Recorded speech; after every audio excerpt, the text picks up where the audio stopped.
What a freaking amazing episode. Emotionally devastating, bold, brutal, and beautifully portrayed one of America's most shameful moments in history. It tackled generational violence through Montrose and Atticus. It gave us insight into Montrose's PTSD and survivor's guilt. There was a wealth of nuances throughout the episode, and because of that, it's the best episode to date. It didn't rely on the usual horror tropes. The real-life story of Tulsa was horrific enough, and this made it hard to watch. My name is Opinionated Olivia, and I'm here to unpick this incredible episode, focusing on the historical references and a man of the hour, Montrose. A shout out to Hippolyta for holding it down. That all looked very painful. Hello to all my subscribers, I see you and I appreciate you. Thank you so much. And if you are new here, stick around, hit that subscription button. Now, let's get into it. The opening scene starts with everyone surrounding Dee, who is now in a coma and is transforming into one of those creepy little girls. Seriously, poor kid, she's really been through it. They bicker about who is to blame, and Ruby states they are all to blame. I cannot lie, their bickering and lack of communication really pees me off. It's taken for Dee to be in a coma for them to take notice. It is really shambolic. This episode is laced with themes of people taking accountability. This is shown by the way they take no responsibility about how their own actions has affected Dee. But not only Dee, but how their own actions will affect them in the future. So the camera lingers on Dee's weltering arm for quite some time. And remember, Atticus saw a woman with a robotic arm in the future? I believe this is Dee. I mean, they couldn't really make it any more obvious, so you know.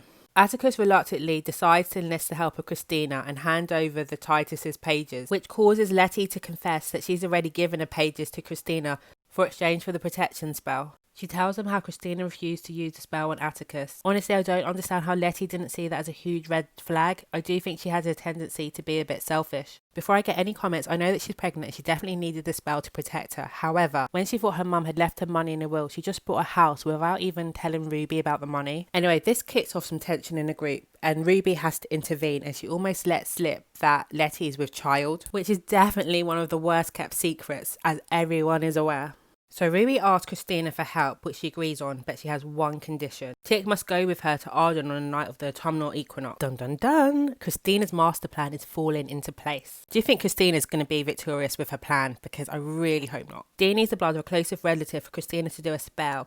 So in theory, this should be Montrose because both of her parents are gone. But fearing he may not be Tick's dad, he confesses to Atticus, who is obviously shocked and angry. So if George was Tick's real father, Dee would be his half-sister. And just in the nick of time, Hippolyta steps in. She did really take her time, to be honest. She's returned from her multiverse travel, but she hasn't returned empty-handed. She brings back infinite wisdom. She reveals they need the Book of Names to save Dee, but this was destroyed in a fire at Tulsa, so what are they going to do? Cut to Captain Lancaster, who looks like he's in real pain. It is confirmed that he kidnaps black people in order to use their body parts. This is really similar to Get Out. And if you remember, Christina had Ruby put a stone in his desk in the episode Strange Case. So basically, the regeneration spell that he has doesn't work.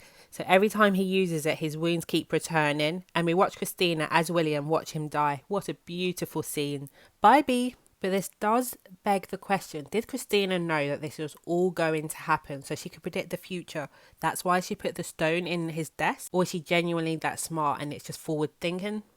Who knows? Captain L disregards black lives. He uses them for his own survival, and in the same breath he thinks that they're worthless. We saw this when he put the curse on Dee. He didn't see a little girl, he didn't see a human, and he didn't care that she was going to die. I interpreted this as a representation of how the contribution of many black people and black lives are completely dismissed by society, even though they've played a pivotal role in making the world the way it is today. Also, Christina could have saved Captain L to save Dee, but she let him die. This just proves that she only cares about herself and her own ambitions.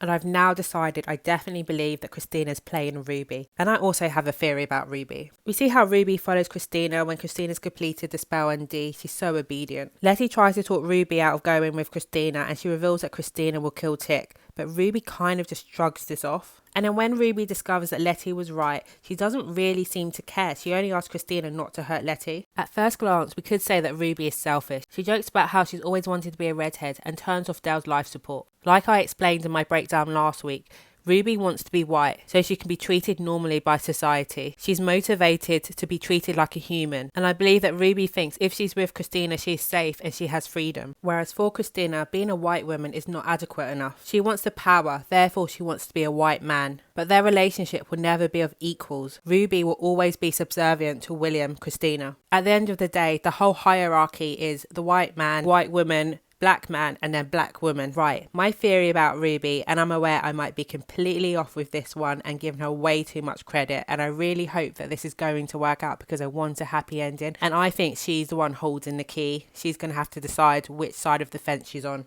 Ruby's holding a deck of cards which symbolises being in control. I strongly believe that this is foreshadowing that she has the power. I think Ruby is playing Christina, and next week she's going to take the side of Leti, Montrose and Tic. This is literally just a thought, but I just don't want to believe that Ruby's helping Christina and she's willing to sacrifice Atticus, who is the father of her nephew. So yeah, that's what I'm calling. If I'm correct, I'm going to gloat for days, but if I'm not right, just pretend I never said anything. Hippolyta, Tic, Leti and Montrose head to the observatory. For some reason it's now in Kentucky, however it's been confirmed to be a mistake, so we're just going to look over that. Hippolyta hooks herself up to the machine to open a portal for Leti, Montrose and Tic so they can retrieve the Book of Names. We see how Montrose is haunted by the memory of Tulsa. Even the smell of fire scares him. We're about to find out the reason why. The trio arrive in Tulsa in 1921. Note Leti's shoes. What are those? Following World War I, Tulsa was known as the Black Wall Street. There are a couple of fun and cool Easter eggs in this scene. The Dreamland Theatre was a real landmark in the Greenwood district in Tulsa.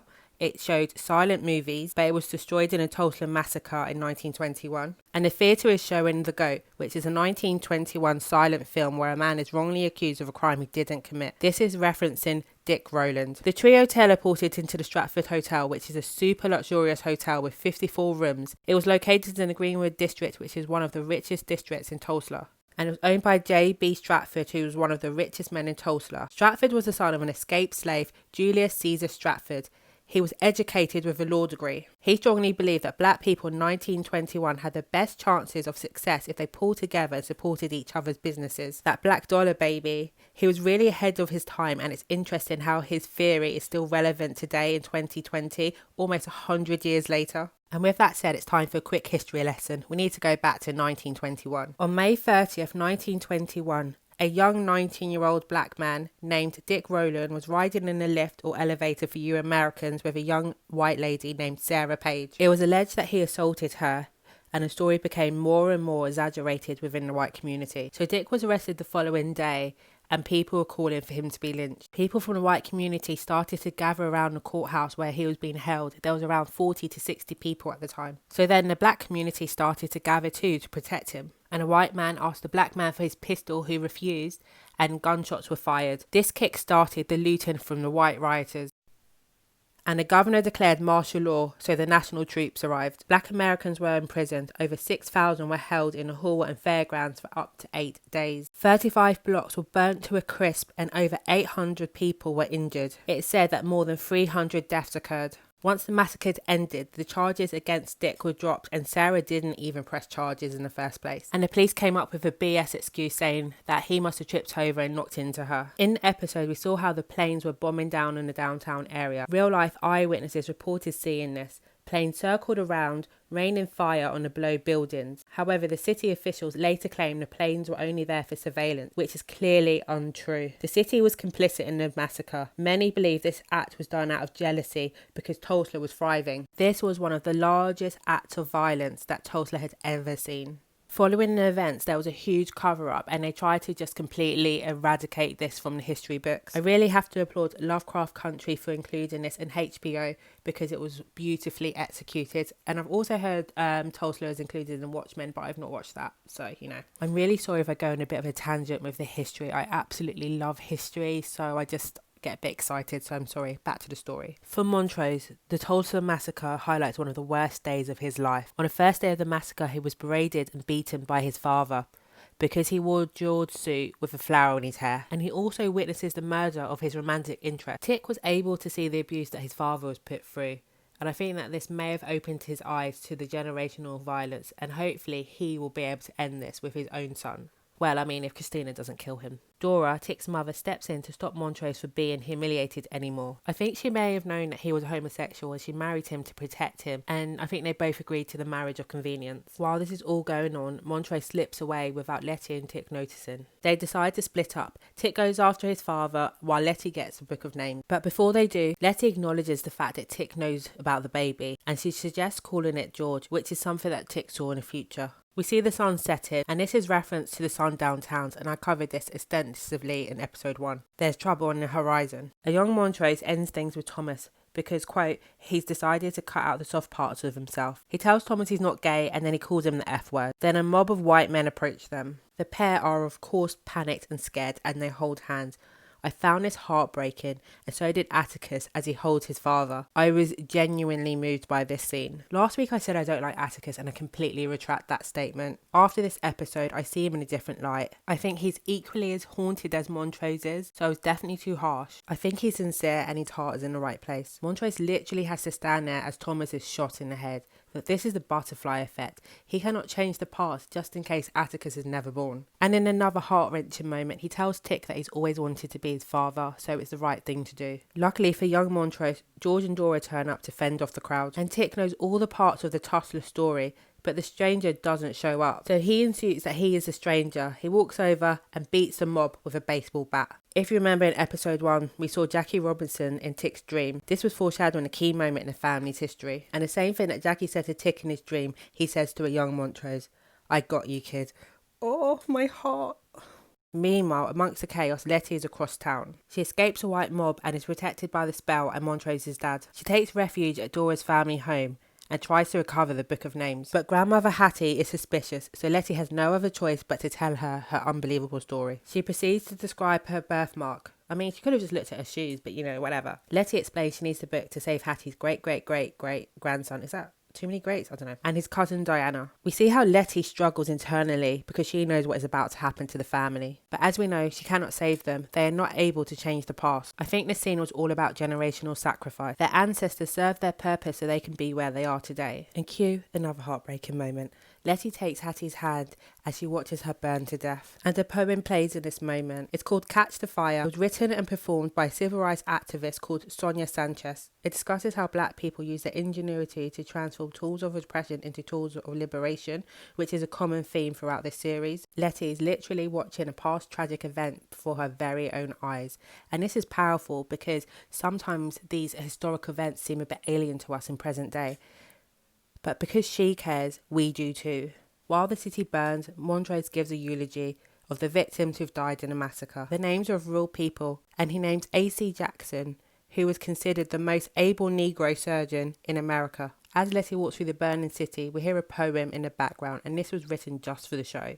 The trio make it back safe and soundly. However, they've all gone through a journey, so I don't think they're going to be the same people. And holding the portal open really took its toll on H. Her hair's now blue. She is now Aretha Blue, the character from Dee's comic book. So she's not the same H that we once knew. In the Greek mythology, Aretha was once a mortal princess who was taken by a god who made her immortal. So join the dots. And that was the penultimate episode, guys. And how sad is that? We're coming to the end. So next week, Atticus has got to pay his debt to Christina, and I don't know how it's going to end. I think Gia is definitely going to play a pivotal role in this. And I mean, she can't have a whole episode to herself for no reason. Come on, guys. And I'm hoping Ruby comes through, man. She needs to just forget about that love with Christina because it's not the one. Anyway, if you've listened this far and you're not a subscriber, go on, hit that subscription button. I know you want to. Peace and love. Bye for now.